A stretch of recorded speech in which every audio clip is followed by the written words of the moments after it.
Alam mo kung ano yung maganda kapag nasa probinsya ka? Yung parang sobrang layo mo sa problema. Yung manghuni ng ibon, sariwang hangin, na kahit sobrang bigat ng pakiramdam mo, kapag naranasan mo tong mga to, biglang mawawala na lang. Yung magandang tanawin, tapos yung palaya na ginawa niyong palaruan ng mga kaibigan mo. Sarap talagang bumuhay sa probinsya, no? Yung para talagang napakalayo mo sa problema. Yung parang napakalayo mo sa malupit na sistema ng mundo. Na kapag nasa probinsya ka, mararamdaman mo talaga yung halaga ng sarili mo kesa sa iba.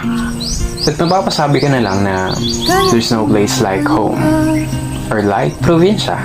At ikaw na nanonood nito ngayon, masaya ako at naparamdam ko sa'yo ang pamumuhay sa isang probinsya.